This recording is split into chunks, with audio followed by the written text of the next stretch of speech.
मित्रों नमस्कार। आप देख रहे हैं धर्मदृष्टि पत्रिका का यूट्यूब चैनल दस्तक जिंदगी।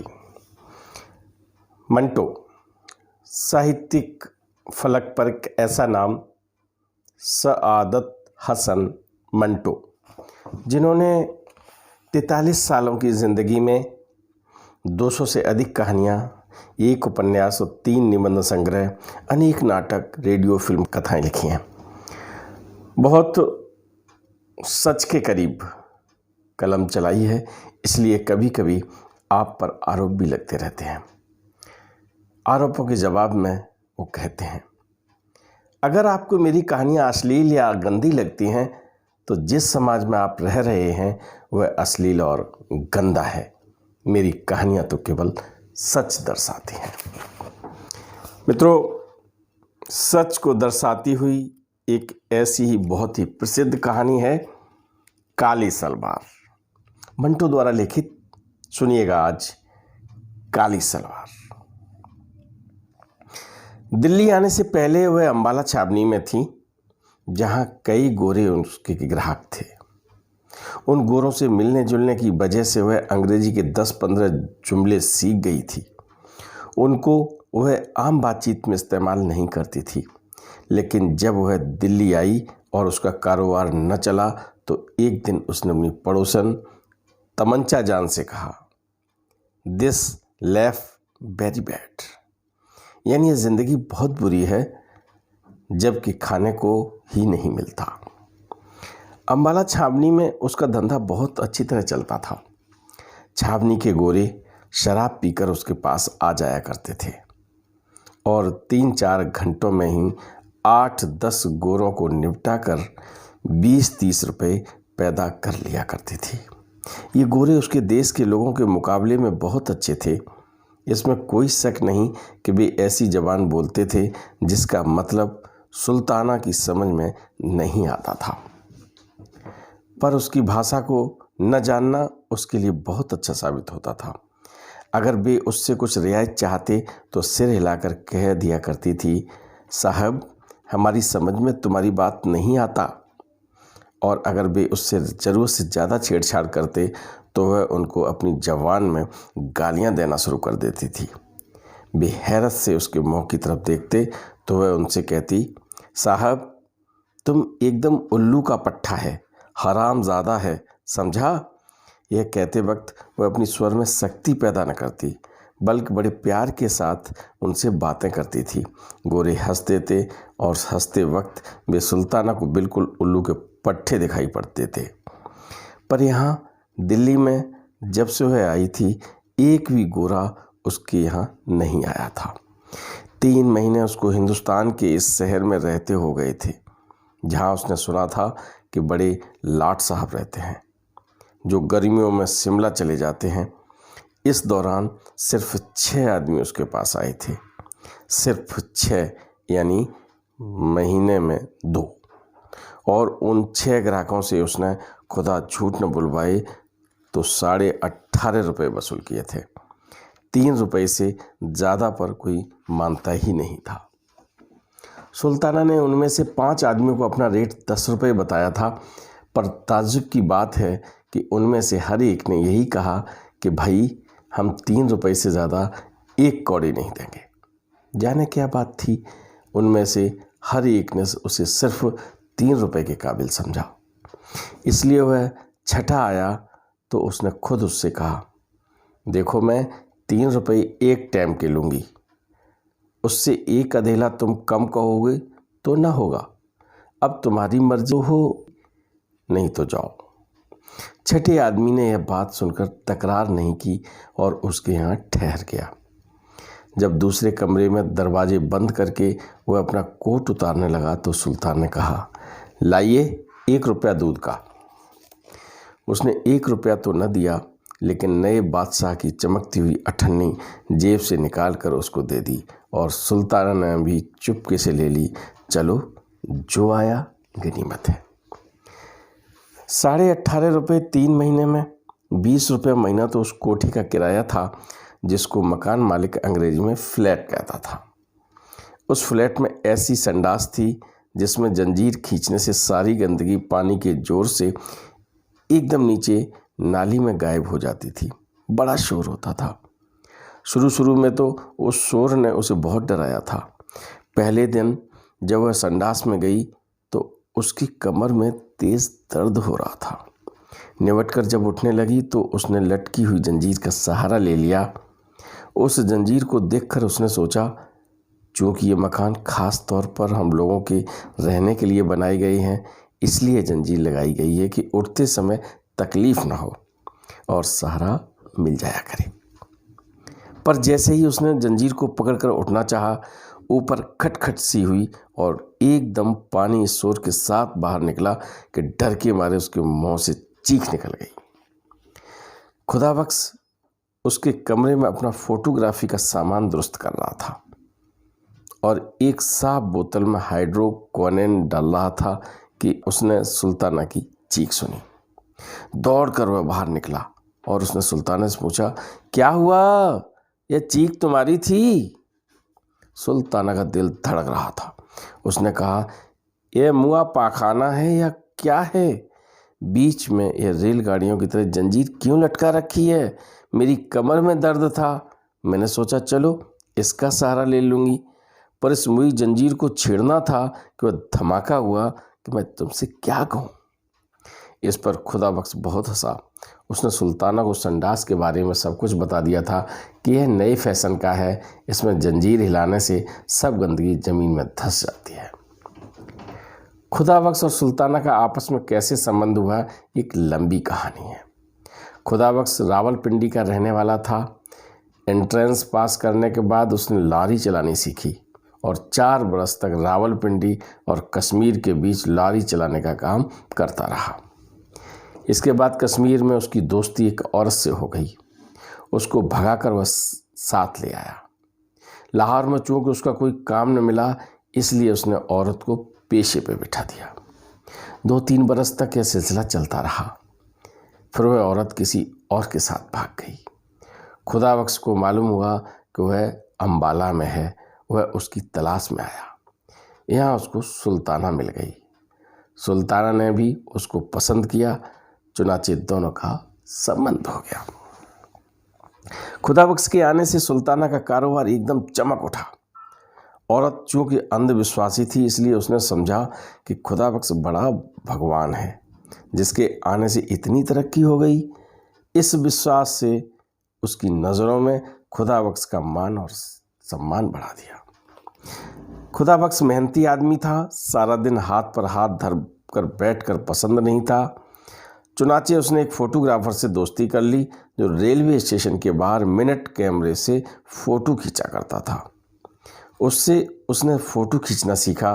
फिर सुल्ताना से 60 रुपये लेकर एक कैमरा भी खरीद लिया। धीरे धीरे एक पर्दा बनवाया, 2 कुर्सियां खरीदी और फ़ोटो धोने का सब सामान लेकर उसने अलग अपना काम शुरू कर दिया। काम चल निकला। चुनाचे उसने थोड़े ही दिनों के बाद अपना धंधा अम्बाला छावनी में जमा लिया। यहाँ पर वह गोरों को फ़ोटो खींचता। 1 महीने के अंदर अंदर छावनी में अनेक गोरों से उसकी जान पहचान हो गई।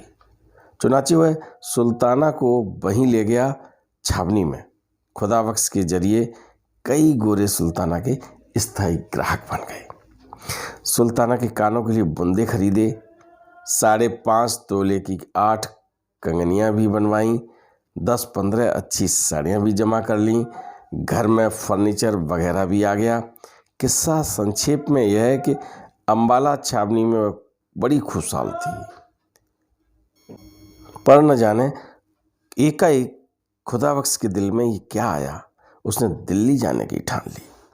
सुल्ताना इनकार कैसे करती, जबकि वह खुदाबख्श को अपने लिए वह बहुत शुभ मानती थी। उसने खुशी खुशी दिल्ली जाना स्वीकार कर लिया। बल्कि उसने यह भी सोचा कि इतने बड़े शहर में जहाँ लाट साहब रहते हैं, उसका धंधा और भी अच्छा चलेगा। अपनी सहेलियों से वह दिल्ली की तारीफ सुन चुकी थी। फिर वहाँ हज़रत निज़ामुद्दीन औलिया की खानकाह, जिनके लिए उसके मन में अगाध श्रद्धा थी। चुनाचे जल्दी जल्दी का घर का भारी सामान बेच बाच कर वह खुदाबख्श के साथ दिल्ली आ गई। यहाँ पहुंचकर खुदाबख्श ने 20 रुपये माहवार पर यह फ्लैट ले लिया, जिसमें दोनों रहने लगे। एक नए किस्म के नए मकानों की लंबी सी कतार सड़क के साथ साथ चली गई थी। म्युनिसिपल कमेटी ने शहर का यह हिस्सा खास तौर पर तवाइफों के लिए बना दिया था, ताकि वे शहर में जगह जगह अपने अड्डे न बनाएं। नीचे दुकानें थीं और ऊपर रिहायशी फ्लैट। चूँकि सब इमारतें एक ही डिज़ाइन की थीं, इसलिए शुरू में अपना फ्लैट तलाश करने में उसे मुश्किल होती थी। पर जब नीचे लॉन्ड्री वाले ने अपना बोर्ड घर के माथे पर लगा दिया तो उसे एक पक्की निशानी मिल गई। लिखा था, यहाँ मैले कपड़ों की धुलाई की जाती है। यह बोर्ड पढ़ते ही वह अपना फ्लैट पहचान लिया करती थी। इसी तरह उसने और भी निशानियां कायम कर लीं। मसलन जहाँ बड़े बड़े अक्षरों में कोयले की दुकान लिखा था, वहाँ उसकी सहेली हीराबाई रहती थी, जो कभी कभी रेडियो स्टेशन में गाने जाया करती थी। जहाँ संभ्रांत लोगों के लिए खाने का बेहतरीन इंतजाम है लिखा था, वहाँ उसकी दूसरी सहेली मुख्तार रहती थी। निवाड़ के कारखाने के ऊपर अनवरी रहती थी, जो उसी कारखाने के सेठ के पास नौकर थी। दुकान खोलते ही ग्राहक थोड़े ही आते हैं। चुनाचे जब 1 महीने तक सुल्ताना बेकार रही तो उसने यही सोचकर अपने दिल को तसल्ली दी। पर जब 2 महीने बीत गए और कोई आदमी उसके कोठे पर न आया तो उसे बड़ी चिंता हुई। उसने खुदाबख्श से कहा, क्या बात है खुदाबख्श, पूरे 2 महीने हो गए हमें यहाँ आए हुए, किसी ने इधर का रुख नहीं किया। मानती हूँ आजकल बाजार बहुत मंदा है, पर इतना मंदा भी नहीं कि महीने भर में कोई शक्ल ही न देखने आए। खुदाबख्श को भी यह बात बहुत अरसे से खटक रही थी, पर वह चुप था। जब सुल्ताना ने खुद बात छेड़ी तो उसने कहा, मैं भी कई दिनों से इस बारे में सोच रहा हूँ। एक बात समझ आती है कि वह जंग की वजह से लोग बाग दूसरे धंधों में पड़कर इधर का रास्ता भूल गए हैं, या फिर हो सकता है। वह इसके आगे कुछ कहने वाला था कि सीढ़ियों पर किसी के चढ़ने की आवाज़ आई। खुदाबख्श और सुल्ताना दोनों का ध्यान उस आवाज़ की तरफ गया। थोड़ी देर के बाद दस्तक हुई। खुदाबख्श ने लपक कर दरवाज़ा खोला। एक आदमी अंदर आया। यह पहला ग्राहक था जिससे 3 रुपए में सौदा पटा। इसके बाद 5 और आए, यानी 3 महीने में 6, जिनसे सुल्तान ने सिर्फ 18.5 रुपये वसूल किए। 20 रुपये माहवार तो फ्लैट के किराए में चले जाते थे। पानी का टैक्स और बिजली का बिल अलग। इसके अलावा घर के दूसरे खर्च, खाना पीना, कपड़े लत्ते, दवा, दारू और आमदनी कुछ भी नहीं। 18.5 रुपये 3 महीने में आए तो उसे आमदनी तो नहीं कह सकते। सुल्ताना परेशान हो गई। 5.5 तोले की 8 कंगनियां जो उसने अंबाले में बनवाई थी, आहिस्ता आहिस्ता बिक गई। आखिरी कंगनी की जब बारी आई तो उसने खुदाबख्श से कहा, तुम मेरी सुनो और चलो वापस अंबाला। यहाँ क्या धरा है भाई, होगा, पर हमें तो यह शहर रास नहीं आया। तुम्हारा काम भी वहाँ खूब चलता था, चलो वहीं चलते हैं। जो नुकसान हुआ उसको अपने सर का सदका समझो। इस कंगनी को बेचाओ, मैं असबाब वगैरह बांध कर रखती हूँ, आज रात की गाड़ी से यहाँ से चल देंगे। खुदाबख्श ने कंगनी सुल्ताना के हाथ से ले ली और कहा, नहीं जाने मन, अंबाला नहीं जाएंगे, यहीं दिल्ली में रहकर कमाएंगे। ये तुम्हारी चूड़ियाँ सब की सब यहीं वापस आएंगी। अल्लाह पर भरोसा रखो, वह बड़ा कारसाज है, यहाँ भी वह कोई न कोई असबाब बना ही देगा। सुल्ताना चुप हो गई। चुनाचे आखिरी कंगनी भी हाथ से उतर गई। बुच्चे हाथ देखकर उसको बहुत दुख होता था, पर क्या करती, पेट भी तो आखिर किसी बहाने से भरना ही था। जब 5 महीने बीत गए और खर्च के मुकाबले में आमदनी चौथाई से भी कुछ कम रही तो सुल्ताना की परेशानी और ज़्यादा बढ़ गई। खुदाबख्श भी अब सारा दिन घर से गायब रहने लगा था। सुल्ताना का इसको दुख न था। इसमें कोई शक नहीं कि पड़ोस में उसकी 2-3 मिलने वालियाँ मौजूद थीं, जिनके साथ वह अपना वक्त काट सकती थी, पर हर रोज़ उनके यहाँ जाना, घंटों बैठे रहना उसको बहुत बुरा लगता था। चुनाचे धीरे धीरे उसने उन सहेलियों से मिलना जुलना बिल्कुल छोड़ दिया। सारा दिन अपने सुनसान मकान में बैठी रहती, कभी छालियाँ काटती रहती, कभी अपने पुराने और फटे हुए कपड़ों को सीती रहती, कभी बाहर बालकनी में आकर जंगले के साथ लगकर खड़ी हो जाती और सामने रेलवे शेड में खड़े और चलते इंजनों की तरफ घंटों बेमतलब देखती रहती। सड़क की दूसरी तरफ माल गोदाम था जो इस कोने से उस कोने तक फैला हुआ था। दाहिने हाथ को लोहे की छत के नीचे बड़ी बड़ी गांठें पड़ी रहती और हर तरह के सामान के ढेर से लगे रहते। बाएं हाथ को खुला मैदान था जिसमें अनगिनत रेल की पटरियां बिछी हुई थी। धूप में लोहे की ये पटरियां चमकती तो सुल्ताना अपने हाथों को देखती जिन पर नीली नीली नसें उन पटरियों की तरह उभरी रहती। उस लंबे और खुले मैदान में हर वक्त इंजन और गाड़ियां चलती रहती, कभी इधर कभी उधर। उन इंजनों और गाड़ियों की छक छक छक छक हमेशा गूंजती रहती थी। सुबह सवेरे जब वह उठकर बालकनी में आती तो अजीब सा नज़ारा दिखता। धुंधलके के इंजनों के मुंहों से गाढ़ा गाढ़ा धुआं निकलता और गंदले आकाश की तरफ मोटे और भारी आदमियों की तरह उठता दिखाई देता था। भाप के बड़े बड़े बादल भी एक शोर के साथ पटरियों से उठते और आंख झपकते में हवा के अंदर घुल मिल जाते। फिर कभी कभी वह गाड़ी के डिब्बे को जिसे इंजन ने धक्का देकर छोड़ दिया होता अकेले पटरियों पर चलता देखती तो उसे अपना ख्याल आता। वह सोचती कि उसे भी किसी ने जिंदगी की पटरी पर धक्का देकर छोड़ दिया है और वह अपने आप चलती चली जा रही है। दूसरे लोग कांटे बदल रहे हैं और वह चली जा रही है न जाने कहाँ। फिर एक दिन ऐसा आएगा जब इस धक्के का जोर धीरे से धीरे खत्म होगा और वह कहीं रुक जाएगी, किसी ऐसी जगह जो उसकी देखी भाली ना होगी। यूं तो वह बेमतलब घंटों रेल की टेढ़ी बागी पटरियों और ठहरे तथा चलते हुए इंजनों की ओर देखती, पर तरह तरह के ख्याल उसके दिमाग में आते रहते। अम्बाला छावनी में जब वह रहती थी तो स्टेशन के पास ही उसका घर था, पर वहाँ उसने कभी इन चीज़ों को ऐसी नज़रों से नहीं देखा था। अब तो कभी कभी उसके दिमाग में यह भी ख्याल आता कि वह जो सामने रेल की पटरियों का जाल सा बिछा है और जगह जगह से भाप और धुआं उठ रहा है, यह बहुत बड़ा चकला है। बहुत सी गाड़ियाँ हैं जिनको चंद मोटे मोटे इंजन इधर उधर धकेलते रहते हैं। सुल्ताना को तो कभी कभी ये इंजन सेठों जैसे लगते जो अम्बाला में कभी कभार उसके यहाँ आया करते थे। फिर कभी जब वह किसी इंजन को धीरे धीरे गाड़ियों की कतार के पास से गुजरती देखती तो उसे ऐसा महसूस होता कि कोई आदमी चकले के किसी बाजार में से ऊपर कोठों की ओर देखता जा रहा है। सुल्ताना समझती कि ऐसी बातें सोचना दिमाग की खराबी की वजह से है। जब उसको अक्सर इस किस्म के ख्याल आने लगे तो उसने बालकनी में जाना छोड़ दिया। खुदा बख्श से उसने बार बार कहा, देखो मेरे हाल पर रहम करो, यहाँ घर में रहा करो, मैं सारा दिन यहाँ बीमारों की तरह पड़ी रहती हूँ। पर उसने हर बार सुल्ताना से यह कहकर उसे तसल्ली दे दी, जाने मन मैं बाहर कुछ कमाने की फिक्र में कर रहा हूँ, अल्लाह ने चाहा तो चंद दिनों में ही बेड़ा पार हो जाएगा। पूरे 5 महीने हो गए थे पर अभी तक न सुल्ताना का बेड़ा पार हुआ न खुदा बख्श का। मुहर्रम का महीना सिर पर आ रहा था पर सुल्ताना के पास काले कपड़े बनवाने के लिए कुछ भी न था।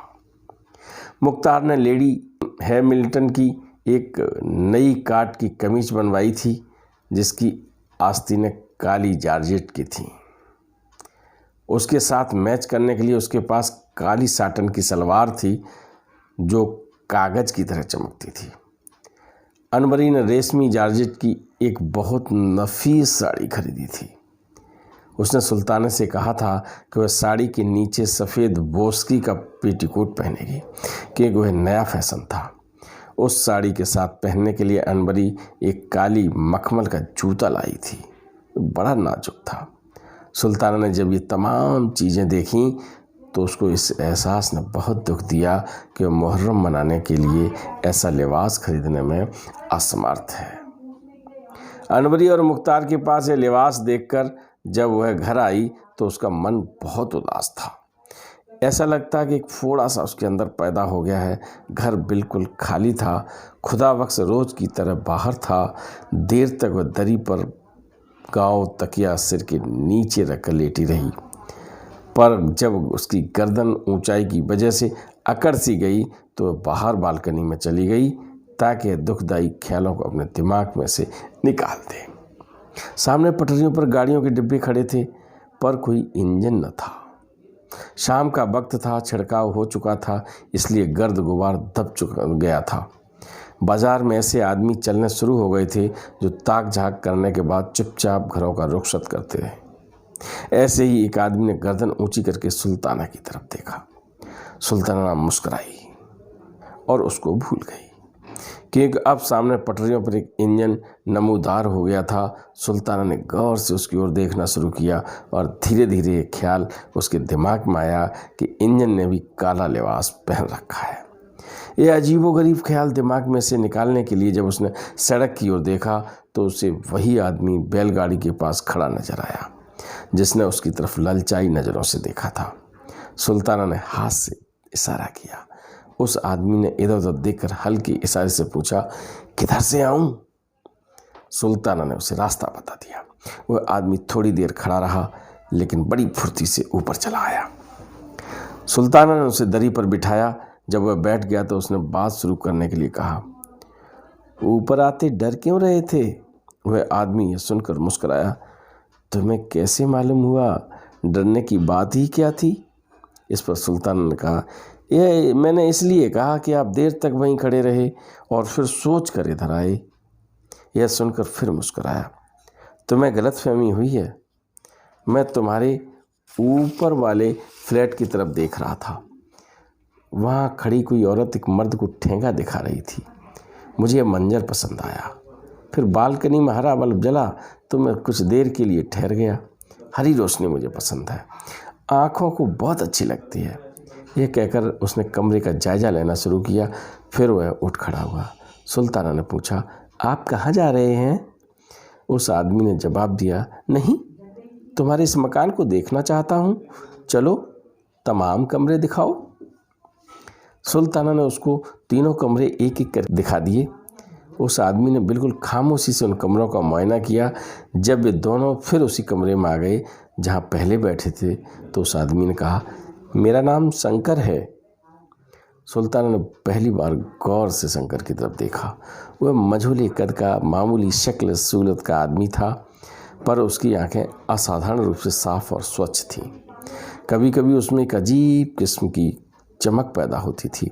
गठीला और कसरती बदन था। कनपट्टियों पर उसके बाल सफ़ेद हो रहे थे। स्लेटी रंग की गर्म पतलून पहने था। सफ़ेद कमीज थी जिसका कॉलर गर्दन से ऊपर उठा हुआ था। शंकर कुछ इस तरह दरी पर बैठा रहा था कि शंकर की बजाय ग्राहक सुल्ताना है। इस एहसास ने सुल्ताना को कुछ परेशान कर दिया। चुनाचे उसने शंकर से कहा, फरमाइए। शंकर बैठा था, यह सुनकर लेट गया। मैं क्या फरमाऊँ? कुछ तुम ही फरमाओ, बुलाया तुमने ही है मुझे। जब सुल्ताना कुछ न बोली तो उठ बैठा। मैं समझा, लो अब मुझसे सुनो। जो कुछ तुमने समझा गलत है। मैं उन लोगों में से नहीं हूँ जो कुछ देकर जाते हैं। डॉक्टरों की तरह मेरी भी फीस है। मुझे जब बुलाया जाए तो फीस देनी ही पड़ती है। सुल्ताना यह सुनकर चकरा गई, लेकिन इसके बावजूद उसे अनायास हंसी आ गई। आप काम क्या करते हैं? शंकर ने जवाब दिया, यही जो तुम लोग करते हो। क्या? तुम क्या करती हो? मैं कुछ नहीं करती। मैं भी कुछ नहीं करता। सुल्ताना ने भन्ना कर कहा, यह भी कोई बात न हुई। आप कुछ न कुछ तो जरूर करते होंगे। शंकर ने बड़े इत्मीनान से जवाब दिया, तुम भी कुछ न कुछ जरूर करती होगी। झक मारती हूँ। मैं भी झक मारता हूँ। तो आओ दोनों झक मारें। हाजिर हूँ, पर झक मारने के दाम मैं कभी दिया नहीं करता। होश की दवा करो, यह लंगर खाना नहीं है और मैं भी वॉलेंटियर नहीं। सुल्ताना यहाँ रुक गई। उसने पूछा, ये वॉलेंटियर कौन होते हैं? शंकर ने जवाब दिया, उल्लू के पट्टे। मैं उल्लू की पट्टी नहीं हूँ, मगर वह आदमी खुदा बख्श जो तुम्हारे साथ रहता है वह ज़रूर उल्लू का पट्टा है। क्यों? इसलिए कि वह कई दिनों से एक ऐसे पहुँचे हुए फ़कीर के पास अपनी किस्मत खुलवाने के लिए जाता है जिसकी अपनी किस्मत जंग लगे ताले की तरह बंद है। यह कहकर शंकर हंसा। इस पर सुल्ताना ने कहा, तुम हिंदू हो इसीलिए हमारे इन बुजुर्गों का मजाक उड़ाते हो। शंकर मुस्कुराया। ऐसी जगहों पर हिंदू मुस्लिम का सवाल पैदा नहीं हुआ करता। बड़े बड़े पंडित और मौलवी भी यहाँ आए तो शरीफ आदमी बन जाए। जाने क्या ऊटपटांग बातें करते हो, बोलो रहोगे उसी शर्त पर जो पहले बता चुका हूँ। सुल्ताना उठ खड़ी हुई। तो जाओ, रास्ता पकड़ो। शंकर आराम से उठा, पतलून की जेबों में अपने दोनों हाथ ठूसे और जाते हुए बोला, मैं कभी कभी इस बाजार से गुजरा करता हूँ। जब भी तुम्हें मेरी ज़रूरत हो बुला लेना, बहुत काम का आदमी हूँ। शंकर चला गया और सुल्ताना काले लिबास को भूलकर देर तक उसके बारे में सोचती रही। उस आदमी की बातों ने उसके दुख को बहुत हल्का कर दिया था। अगर वह अम्बाला में आया होता, वहाँ वह खुशहाल थी, तो उसने किसी और ही रंग में उस आदमी को देखा होता और बहुत मुमकिन है उसे धक्के देकर बाहर निकाल दिया होता। पर यहाँ चूँकि वो बहुत उदास रहती थी, इसलिए शंकर की बातें उसे पसंद आई। शाम को जब खुदाबख्श आया तो सुल्ताना ने उससे पूछा, तुम आज सारा दिन किधर गायब रहे हो? खुदाबख्श थक कर चूर चूर हो रहा था। कहने लगा, पुराने किले के पास से आ रहा हूँ। वहाँ एक बुजुर्ग बहुत दिनों से ठहरे हुए हैं, उन्हीं के पास रोजाना जाता हूँ, हमारे दिन फिर जाएं। उन्होंने कुछ कहा तुमसे? नहीं, अभी तो मेहरबान नहीं हुए, पर सुल्ताना मैं जो उनकी खिदमत कर रहा हूँ वह अकारत कभी नहीं जाएगी। अल्लाह का फल रहा तो ज़रूर वारे न्यारे हो जाएंगे। सुल्ताना के दिमाग में मुहर्रम मनाने का ख्याल समाया हुआ था। खुदाबख्श ने रोनी आवाज़ से कहने लगी, सारा सारा दिन बाहर गायब रहते हो, मैं यहाँ पिंजरे में कैद रहती हूँ, न कहीं जा सकती हूँ न आ सकती हूँ। मुहर्रम सिर पर आ गया है, कुछ तुमने इसकी भी फिक्र की? मुझे काले कपड़े चाहिए, घर में फूटी कौड़ी तक नहीं। कंगनियाँ थीं सो वो एक एक करके बिक गईं। अब तुम ही बताओ क्या होगा? यूँ फ़कीरों के पीछे कब तक मारे मारे फिरा करोगे? मुझे तो ऐसा दिखाई देता है कि दिल्ली में खुदा ने भी हमसे मुख मोड़ दिया है। मेरी सुनो तो अपना काम शुरू कर दो, कुछ तो सहारा हो जाएगा। खुदाबख्श दरी पर लेट गया। कहने लगा, पर यह काम शुरू करने के लिए तो भी थोड़ी बहुत पूंजी चाहिए। खुदा के लिए अब ऐसी दुख भरी बातें न करो, मुझसे अब नहीं सही जा सकती। मैंने सचमुच अम्बाला छोड़ने में सख्त गलती की, पर जो करता है अल्लाह ही करता है, पर हमारी भलाई के लिए करता है। क्या पता कुछ देर और तकलीफ़ें सहने के बाद हम। सुल्तान ने बात काट कर कहा, तुम खुदा के लिए कुछ करो, जल्दी करो, चोरी करो या डाका डालो, पर मुझे एक सलवार का कपड़ा ज़रूर ला दो। मेरे पास सफ़ेद वोस्की वाली कमीज पड़ी है, उसको रंगवा लूँगी। सफ़ेद सीन का एक नया दुपट्टा भी मेरे पास मौजूद है, वही जो तुमने मुझे दिवाली पर दिया था, वह भी कमीज के पास ही रंगवा लेंगे। एक सिर्फ सलवार की कसर है, वो तुम किसी न किसी तरह पैदा कर दो। देखो, तुम्हें मेरी जान की कसम, किसी न किसी तरह ज़रूर ला दो। मेरी भांति खाओ, यानी मृत्यु भोजन, अगर न खाओ न लाओ। खुदाबख्श उठ बैठा, तुम खामखा जोर दिए चली जा रही हो। मैं कहाँ से लाऊंगा? अफीम खाने के लिए तो मेरे पास एक पैसा नहीं है। कुछ भी करो, मगर मेरे 4.5 गज वाली साटन ला दो।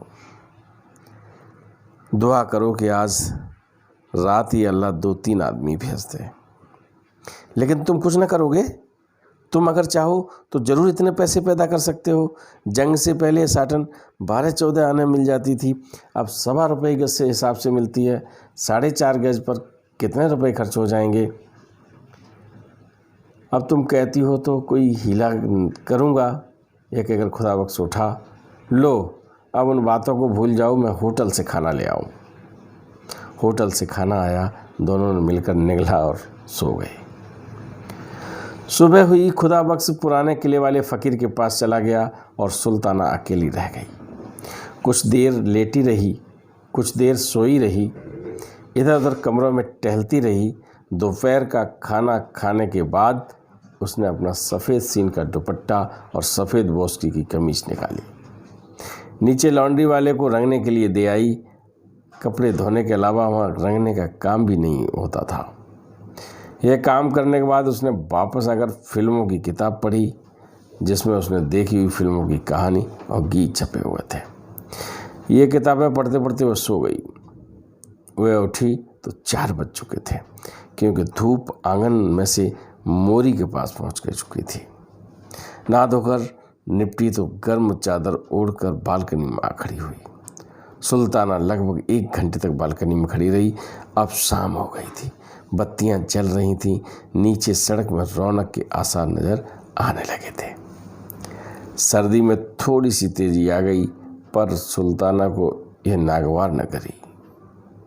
वह सड़क पर आते जाते तांगों और मोटरों की तरफ देख रही थी। सहसा उसे शंकर नजर आया। मकान के नीचे पहुंचकर उसने गर्दन ऊंची की और सुल्ताना की तरफ देखकर मुस्कुरा दिया। सुल्ताना ने अनायास हाथ का इशारा किया और उसे ऊपर बुला लिया। जब शंकर ऊपर आ गया तो सुल्ताना बहुत परेशान हुई कि उससे क्या कहे। दरअसल उसने ऐसे ही बिना सोचे समझे उसे इशारा कर दिया था। शंकर बहुत निश्चिंत था, मानो उसका अपना घर है। चुनाचे बड़ी बेतकल्फी से पहले दिन की बात वह गांव तकिया सिर के नीचे रखकर लेट गया। जब सुल्ताना ने देर तक उससे कोई बात न की तो उसने कहा, तुम मुझे 100 दफ़ा बुला सकती हो और 100 दफ़ा ही कह सकती है कि चले जाओ। मैं ऐसी बातों पर कभी नाराज़ नहीं हुआ करता। सुल्ताना असमंजस में पड़ गई, कहने लगी, नहीं बैठो, तुम्हें जाने को कौन कहता है। शंकर इस पर मुस्कुरा दिया, तो मेरी शर्तें तुम्हें मंजूर हैं? कैसी शर्तें? सुल्ताना ने हंस कर कहा, क्या निकाह कर रहे हो मुझसे? निकाह और शादी कैसी? न तुम उम्र भर किसी से निकाह करोगी न मैं। ये रस्में हम लोगों के लिए नहीं। छोड़ो इन फजूल बातों को, कोई काम की बात करो। बोलो क्या बात करो? तुम औरत हो, कोई ऐसी बात शुरू करो जिससे 2 घड़ी दिल बहल जाए। सुल्ताना मन ही मन शंकर को स्वीकार कर चुकी थी। कहने लगी, साफ साफ कहो, तुम मुझसे क्या चाहते हो? जो तुम चाहते हो। शंकर उठकर बैठ गया। तुम में और दूसरों में फिर फ़र्क ही क्या रहा? तुम में और मुझ में कोई फ़र्क नहीं, उनमें मुझसे ज़मीन आसमान का फ़र्क है। ऐसी बहुत सी बातें होती हैं जो पूछनी नहीं चाहिए, खुद समझनी चाहिए। सुल्ताना ने थोड़ी देर तक शंकर की इस बात को समझने की कोशिश की, फिर कहा, मैं समझ गई, तो कहो क्या इरादा है? तुम जीते मैं हारी, पर मैं कहती हूँ आज तक किसी ने ऐसी बात मंजूर न की होगी। तुम गलत कहती हो। इसी मोहल्ले में तुम्हें ऐसी सीधी सादी और भोली औरतें भी मिल जाएंगी जो कभी यकीन नहीं करेंगी कि औरत ऐसी जिल्लत कबूल कर सकती है, जो तुम बिना किसी एहसास के कबूल करती रही हो। लेकिन उनके यकीन न करने के बावजूद तुम हज़ारों की तादाद में मौजूद हो। तुम्हारा नाम सुल्ताना है ना? सुल्ताना ही है। शंकर उठ खड़ा हुआ और हंसने लगा। मेरा नाम शंकर है। ये नाम भी बड़े अजीब और ऊटपटांग होते हैं। चलो आओ अंदर चलें। शंकर और सुल्ताना दरी वाले कमरे में वापस आए तो दोनों हंस रहे थे, न जाने किस बात पर शंकर जाने लगा तो सुल्ताना ने कहा, शंकर मेरी एक बात मानोगे? शंकर ने जवाब में कहा, पहले बात बताओ। सुल्ताना को झेप सी गई। तुम कहोगे कि मैं दाम वसूल करना चाहती हूँ, मगर कहो रुक क्यों गई? सुल्ताना ने साहस से काम लेकर कहा, बात यह है कि मुहर्रम आ गया है। मेरे पास इतने पैसे नहीं हैं कि मैं काली सलवार बनवा सकूं। यहाँ के सारे दुखड़े तो तुम मुझसे सुन ही चुके हो। कमीज़ और दुपट्टा मेरे पास मौजूद था, जो आज मैंने रंगवाने के लिए दे दिए हैं। शंकर ने यह बात सुनकर कहा, तुम चाहती हो कि मैं तुम्हें कुछ रुपए दे दूं जिनसे तुम काली सलवार बनवा सको? सुल्ताना ने झट से कहा, नहीं, मेरा मतलब यह है कि अगर हो सके तो तुम मुझे काली सलवार ला दो। शंकर मुस्कुराया, मेरी जेब में तो संयोग से ही कुछ कभी होता है, फिर भी मैं कोशिश करूँगा। मुहर्रम की पहली तारीख को तुम्हें यह सलवार मिल जाएगी। लो, अब खुश हो गई? फिर उसने सुल्ताना के बुंदों की तरफ देखकर क्या पूछा, क्या ये बुंदे तुम मुझे दे सकती हो? सुल्ताना ने हंसकर कहा, तुम इनका क्या करोगे? चांदी के मामूली बुंदे हैं, ज़्यादा से ज़्यादा 5 रुपए के होंगे। शंकर बोला, मैंने तुमसे बुंदे मांगे हैं, इनकी कीमत नहीं पूछी, बोलो देती हो? ले लो। ये कहकर सुल्ताना ने बुंदे उतारकर शंकर को दे दिए। उसके बाद उसे अफसोस हुआ, पर शंकर जा चुका था। सुल्ताना को बिल्कुल विश्वास नहीं था कि शंकर अपना वायदा पूरा करेगा, पर 8 दिन के बाद मुहर्रम की पहली तारीख को सुबह 9 बजे दरवाजे पर दस्तखत हुई। सुल्ताना ने दरवाज़ा खोला तो शंकर खड़ा था। अखबार में लिपटी हुई चीज़ें उसने सुल्ताना को दी और कहा, साटन की काली सलवार है, देख लेना, शायद लंबी हो, अब मैं चलता हूँ। शंकर सलवार देकर चला गया। उसने सुल्ताना से कोई और बात न की। उसकी पतलून में सिलवटें पड़ी हुई थीं, बाल बिखरे हुए थे, ऐसा लगता था कि अभी अभी सोकर उठा है और सीधा इधर ही चला आया है। सुल्ताना ने कागज़ खोला। साटन की काली सलवार थी, वैसी ही जैसी कि वह मुख्तार के पास देख कर आई थी। सुल्ताना बहुत खुश हुई।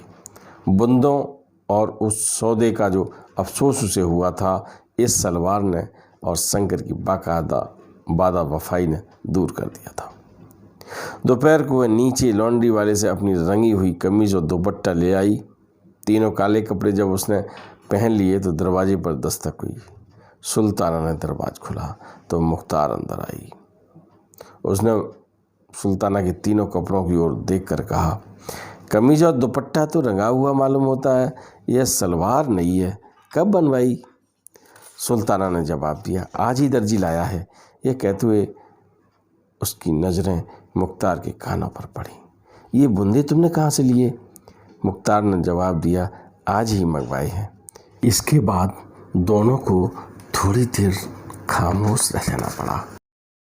मित्रों, समाज की सच्चाई को, हकीकत का आईना दिखाते हुए मंटो की ये कहानी आपको कैसी लगी? यदि अच्छी लगी तो लाइक कीजिए, शेयर कीजिए, और आपके मन में अगर कोई बात आती है तो कमेंट बॉक्स में जाकर अपना विचार ज़रूर दीजिएगा। नमस्कार।